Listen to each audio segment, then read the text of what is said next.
तो यार कहते हो भाई लोग, सब लोग यार आई होप अच्छे ही होंगे सब लोग। तो देखो यार, अपन क्या करते हैं ना, अपन ट्रेड करते हैं, देखो भाई, ठीक है। ट्रेड करते हैं तो ट्रेड करते टाइम अपने को क्या क्या चाहिए होता है? अपने को चाहिए एक अच्छा सेटअप, एक अच्छी स्ट्रेटजी, ठीक है, और एक अच्छी कैपिटल। अगर अपने पास ये सब चीजें हो, फिर अपन को लगता है कि यार अब कोई दिक्कत नहीं है यार, अब तो अपन ट्रेड करेंगे दबा के। बट अपन कुछ चीजें मिस कर देते हैं भाई, वो जो सबसे इंपॉर्टेंट चीज होती है ना, उसी को मिस कर देते हैं अपन फिर वहीं पे। तो वो इंपॉर्टेंट चीज क्या होती है तो बताएगा? वैसे तो आपकी स्क्रीन पर सामने दिख रहा होगा कि यार वो क्या इंपॉर्टेंट चीज है। तो भाई देखो, सबसे इंपॉर्टेंट जो चीज हो जाती है ना, फिर वहां पर हो जाता है रिस्क मैनेजमेंट एंड साइकोलॉजी। कितनी अच्छी आपके पास स्ट्रेटजी हो, कितना अच्छा आपके पास इंडिकेटर हो, किसी भी ट्रेडर के पास आप काम करते हो या उसके साथ ट्रेड करते हो, या फिर कितना ही महंगा आपके पास सेटअप हो, तो सबसे इंपॉर्टेंट चीज जो आपको ट्रेडिंग में अल्टीमेटली जो सक्सेस दिलाएगी ना भाई, वो है आपकी ट्रेडिंग साइकोलॉजी और आपका रिस्क मैनेजमेंट। जब ट्रेडिंग के दौरान जो आप मैनेज करोगे ना, किस तरह से आप अपनी रिस्क को मैनेज कर पाते हो, फिर किस तरह से आप अपने माइंड को कंट्रोल कर पाते हो, ये चीजें डिसाइड करेगी कि आपको प्रॉफिट मिलेगा या आपको लॉस लेना पड़ेगा। ठीक है। मतलब यही चीज होती है यार, अपन अवॉइड कर देते हैं यार बहुत सी बार। और मैं बता रहा हूँ, जैसे कि बोलते हैं ना कि 97% 95% ट्रेडर्स फेल हो जाते हैं। तो आप जब उनका एनालिसिस करोगे ना, वो क्यों फेल होते हैं, उनके पास सब कुछ था भाई। कैपिटल था, स्ट्रेटजी थी, सब कुछ होता है यार। आपके सेटअप भी होता है। सेटअप चाहिए कि आपने को मोबाइल चाहिए यार, एक एक स्क्रीन चाहिए, आप मोबाइल की स्क्रीन पर भी चार्ट देख सकते हो। बट अपने पास साइकोलॉजी, रिस्क मैनेजमेंट, ये चीजें भाई, यही चीजें हैं जो ट्रेडर को सक्सेसफुल बनाती हैं। और ये किसी के सिखाने से आपको नहीं आएगी, आपको प्रैक्टिस करनी पड़ेगी, आपको खुद को जो है इम्प्रूव करना पड़ेगा, आपको खुद की साइकोलॉजी क्रिएट करनी पड़ेगी, खुद के माइंड को जो उसको स्ट्रोंग करना पड़ेगा, खुद को कंट्रोल करना पड़ेगा आपको। जैसे मैनेजमेंट होता है ना, रिस्क मैनेजमेंट, उसको फॉलो करना ही पड़ेगा। अगर आप फॉलो नहीं कर पा रहे हो तो यार आप सक्सेसफुल नहीं हो पाओगे इसमें। तो आज देखो यार, रिस्क मैनेजमेंट और साइकोलॉजी का टॉपिक ऐसा तो बहुत ही ब्रॉड टॉपिक है, काफी बड़ा है। बट इसको, जैसे कि, और मैं इसको 10 मिनट में इसको कोई समझा भी नहीं सकता कि 10 मिनट में कि उसने आपके सामने रिस्क मैनेजमेंट भी एक्सप्लेन कर दिया, साइकोलॉजी भी एक्सप्लेन कर दी। बट ऐसा हो नहीं सकता। लेकिन इसका कुछ समाधान अपन ने निकाला है। तो इसका समाधान ये निकाला है कि मैंने कुछ पॉइंट्स जो है ना, कुछ पॉइंट्स बनाए हैं। जब इन पॉइंट्स को एक्सप्लेन करूंगा ना, तो इसमें इन एक्सप्लेन करने में ये ना काफी बड़ा टॉपिक जो है इसका कवर हो जाएगा, रिस्क मैनेजमेंट एंड साइकोलॉजी का। मतलब ये काफी कवर हो चुकी होगी। आप जब इस वीडियो को देख लोगे ना, उस वीडियो को देखने के बाद आप जो है काफी हद तक जो एक basic psychology and risk management होता है ना, वो आप सीख चुके होंगे। ठीक है। तो यहां पर चलो अपन वीडियो को स्टार्ट करते हैं। तो देखो, जब भी अपन ट्रेड करते हैं ना, अपने को क्या क्या चीजें ध्यान में रखनी चाहिए। तो सबसे पहली चीज देखो क्या ध्यान में रखनी चाहिए, अवॉइड स्कैल्पिंग। स्कैल्पिंग जानते हो, फटाफट ट्रेड 1-2 मिनट में काम खत्म। फिर जब भी आप बिगिनर हो, ट्रेड स्टार्ट कर रहे हो, स्कैल्पिंग भाई कभी मत करना।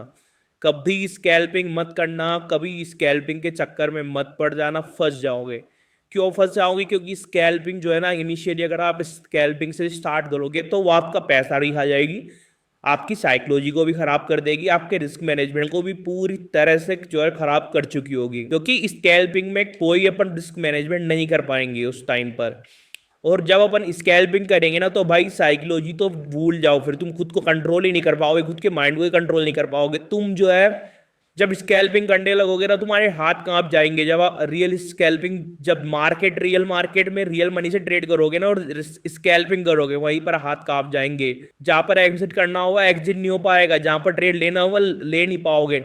तो यहाँ पर देखो, स्कैल्पिंग कौन कर सकता है? जो काफी एक्सपीरियंस हो चुका है, जिसको काफी एक्सपीरियंस हो चुका है, वो आराम से स्कैल्पिंग कर सकता है। बट एज ए बिगिनर आप सोचो मैं स्कैल्पिंग से ही पैसा बनाऊं, फटाफट पैसा बनाऊं, ये पॉसिबल नहीं है।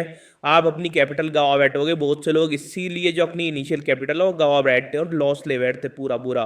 तो दूसरा इंपॉर्टेंट जो पॉइंट है वो है how much you can lose. मतलब आपको पता होना चाहिए यार आप कितना लूज कर सकते हो, कितना पैसा जो है आप दाव पर लगाने को तैयार हो कि यार मैं तो 10,000 का लॉस लेने को तैयार हूं। अगर आप 10,000 का लॉस लेने को तैयार हो, देन बहुत सी चीजें आपके मन से निकल चुकी होगी, आपका फियर जो है निकल चुका होगा आपके मन से। ठीक है, कि यार आप तैयार हो यार अल्टीमेटली। अब तैयार होने का मतलब नहीं कि सोच लिया ही, तैयार होने का मतलब है कि आप कंफर्म हो कि मैं इतना लॉस ले लूंगा, कोई दिक्कत नहीं है यार। ठीक है, जब इतना लॉस लेने को तैयार हो ना, फिर उसी अकॉर्डिंग आप अपना एसएल सेटअप करोगे। और आपको पता है कि मैं इतना ही लॉस लूंगा, जब भी प्राइस एसएल की तरफ आया ना, फिर आप लोग पैनिक नहीं करोगे, आप खुशी खुशी जो एसएल ले लोगे, चलो कोई नहीं, इतना मैं तैयार था लेने को, तो इतना आ चुका है तो कोई दिक्कत नहीं है। बट अब ये है कि जैसे आप डिसाइड कर रखे हो ना कि इतना ही लॉस हुआ ना, फिर इतना आ चुका ना, अपना तो उसको कवर करने की कोशिश करना, नहीं जो है ना उसको एसएल को ट्रेल करने की कोशिश करना। जितना आ चुका उसको एक्सेप्ट करना सीखो, एसएल को एक्सेप्ट करना सीख गए तो सब कुछ सीख गए भाई आप। एसएल को एक्सेप्ट कर लिया ना आपने, तो आपने आपने अपनी सेंसेस को कंट्रोल कर लिया भाई इस तरह। तो भाई एसएल को आप एक्सेप्ट करना सीखो, आप डिसाइड कर लो कि मुझे कितना लूज करना है, उससे ज्यादा लूज नहीं करूंगा और उससे कम भी नहीं करूंगा, ये भी ध्यान रख लो। उससे कम नहीं करने का मतलब क्या होता है, ऐसा नहीं यार कोई ट्रेड चल रही है, ट्रेड चल रही है, ट्रेल चाहिए यहाँ पर आपका एसएल है, आपको डर लगना यार इतनी एसएल को टच ना कर दे, और आप क्या है बीच में एग्जिट कर जाते हो। नहीं भाई, पूरा पूरा एसएल का वेट करो, आराम से वेट करो, क्योंकि क्या होगा ना, आपने ऐसे लगाया, आपने एनालिसिस करके ऐसे लगाया प्राइस इससे यहाँ से ही ऊपर उठ जाएगा, आपका ट्रेड सही था बट आप अर्ली एग्जिट हो गए, क्यों, डर के कारण। क्यों, आपने क्या किया, आपने डिसाइड तो कर लिया इतना लॉस दूंगा, बट उस लॉस को लेने को तैयार नहीं, आप तो सोच रहे उससे कम लॉस ले लूं, ऐसा नहीं भाई, ऐसा मत करना।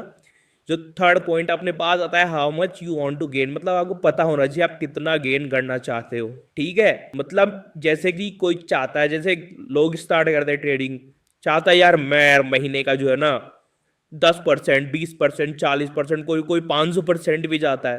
होता है ना कि 10,000 कैपिटल लेके घुसते हैं और सोचते हैं यार इसका 10,000 का 50 लाख बना दूं, 10 लाख बना दूं। भाई ऐसा नहीं चलता है स्टॉक मार्केट में, ऐसा बिल्कुल भी नहीं चलता है कि आप इतने से कैपिटल को सोचो कि मैं, ऐसा नहीं चलता स्टॉक मार्केट में कि आप सोचो कि इतना सा कैपिटल लूं और मैं करोड़पति बन जाऊंगा, भाई बिल्कुल नहीं।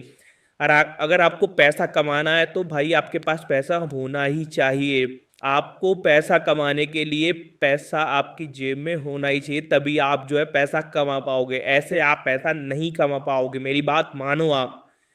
क्यों, क्योंकि देखो होता क्या है ना कि आप 10,000 लेकर घुस रहे हो, 10,000 लेकर जाओगे ना, तो जैसे अपन स्टोरी सुनते हैं, अपन बहुत सी जगह देखते हैं कि आज 10,000 के इसने इतने बना दी, भाई वो सब झूठ होता है, ऐसा कुछ नहीं होता।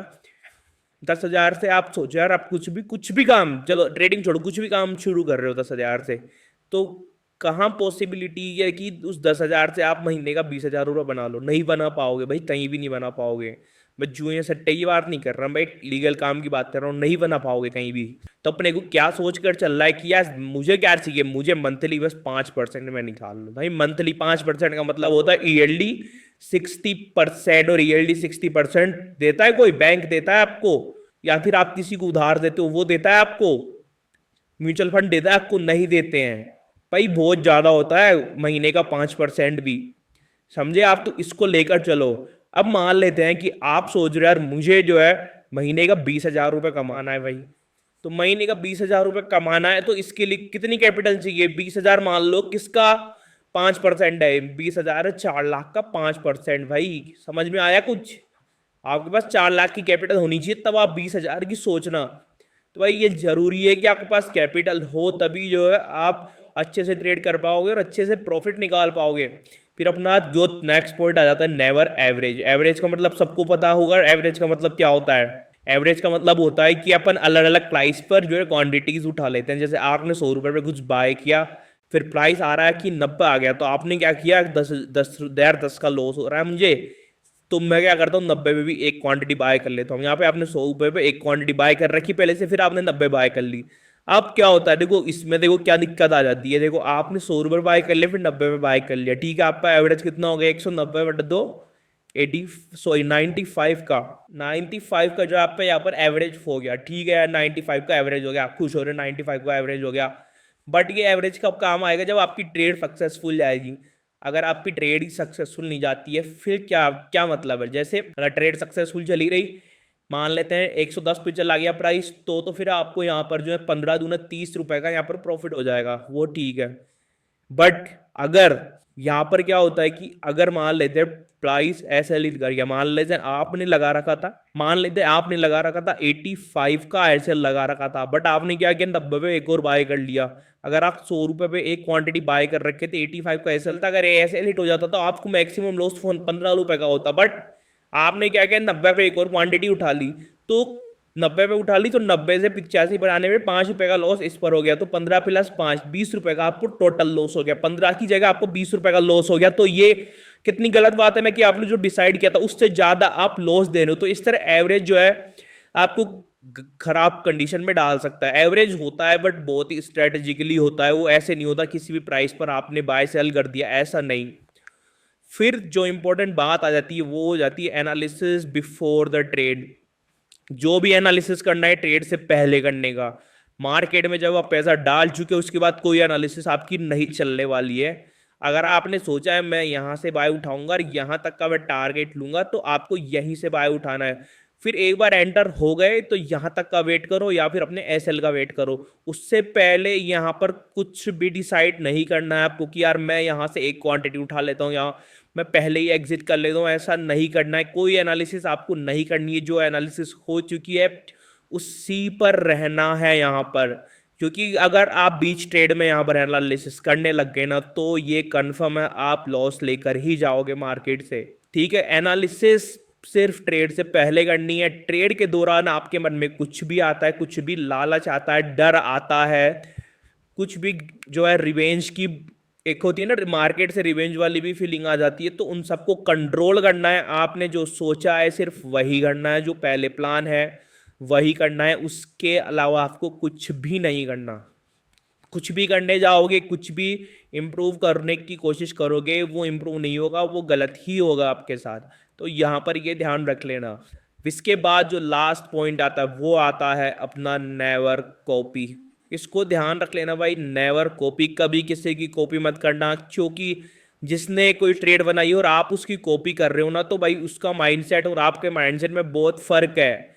उसको ये पता है कि मुझे ट्रेड कहाँ से लेनी है, मुझे एग्जिट कहाँ करनी है, मुझे कब कितनी क्वांटिटी ऐड करनी है, कब कितनी क्वांटिटी निकालनी है, सब कुछ उसको पता है। आपको सिर्फ क्या पता है, आपको सिर्फ ये पता है कि यार मुझे ट्रेड कहाँ से लेनी है। तो आपको सिर्फ यहाँ पर एक पॉइंट पता है, उसको इतने सारे पॉइंट पता है, तो वो तो अपनी ट्रेड सक्सेसफुल करा लेगा, बट आप जो है उस ट्रेड में सक्सेसफुल नहीं हो पाओगे, आप उस ट्रेड में लॉस ही ले जाओगे फिर। तो भाई यहां पर, क्योंकि देखो जो भी ट्रेड बनती है ना, ट्रेड कभी भी ऐसे नहीं बनती कि देखते ही बना ली, बहुत ही एनालिसिस के साथ बनती है। बहुत ही एक्सपीरियंस ट्रेडर होगा ना, उसको वो देखते ट्रेड बना लेता है उसको, लेकिन सब कुछ पता रहता है, सब कुछ पता रहता है कि मुझे कहाँ एग्जिट करना है, कहाँ एंट्री करनी है, कहाँ ऐड या कहाँ जो है ड्रॉप डाउन करना है। बट आपको, अगर आप उसकी कॉपी करने जा रहे हो ना, तो आपको कुछ भी नहीं पता, सिर्फ आपको सिर्फ ये पता है कि मुझे इस प्राइस से उठाना है। फिर मान लेते हैं, फिर एक बार आप एंट्री कर जाओगे ना ट्रेड में, फिर आपके हाथ में आपको लगेगा कि यार अब क्या करूं। ठीक है ना, आप मेरे कॉपी तो कर ली उसकी, लेकिन अब क्या करना है, कहाँ इसको एग्जिट करूं, क्या इसको सस्टेन रखूं, क्या यहां से निकल जाऊं, मतलब कुछ भी पता नहीं चलेगा। तो आपको क्या करना है, कॉपी किसी की नहीं करनी, पहले खुद सीखो, एनालिसिस करना सीखो, अपनी साइकोलॉजी स्ट्रॉन्ग बनाओ, रिस्क मैनेजमेंट सब कुछ सीखो, फिर उसके बाद ट्रेड प्लान करो और उसके अकॉर्डिंग जो है फिर ट्रेड लो।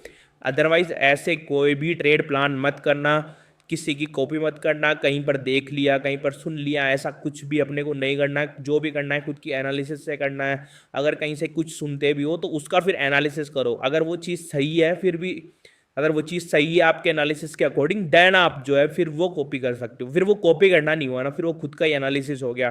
तो इस तरह से इन सब चीज़ों को अपने को ध्यान रखना। अगर आप इन चीज़ों का अवॉइड कर दोगे ना, तो यार मैं आपको शर्त लगा लूँ मुझसे कि आप कभी सक्सेसफुल नहीं हो पाओगे ट्रेडिंग में। सक्सेसफुल होना है तो भाई इन जो मैंने पॉइंट बताया ना, इनका ध्यान रखना ही पड़ेगा, इनको तुम्हें अप्लाई करना ही पड़ेगा। और जो है अगर इन पॉइंट्स के बारे में अब तुम समझ चुके हो ना, और आप चाहते हो कि यार मैं ट्रेडिंग शुरू कर दूँ, तो आप जाओ डिस्क्रिप्शन में, वहाँ पर आपको धन ऐप का लिंक मिलेगा, वहाँ से धन ऐप को आप डाउनलोड करो, डीमैट अकाउंट ओपन करो और फिर आप वहाँ पर जो है ट्रेडिंग आसानी से कर सकते हो। इसके अलावा आप वहाँ पर अपने टेलीग्राम चैनल्स को भी ज्वाइन कर सकते हो, वहाँ पर आपको काफ़ी अपडेट्स भी मिलेंगे, काफ़ी जो है गाइडेंस भी मिलेगी। और आपको अगर ये वीडियो पसंद आई हो तो वीडियो को लाइक करें, शेयर करें और जो है चैनल को सब्सक्राइब करें। मिलते हैं अपन नेक्स्ट वीडियो में, आज के लिए सिर्फ इतना ही, बाय बाय।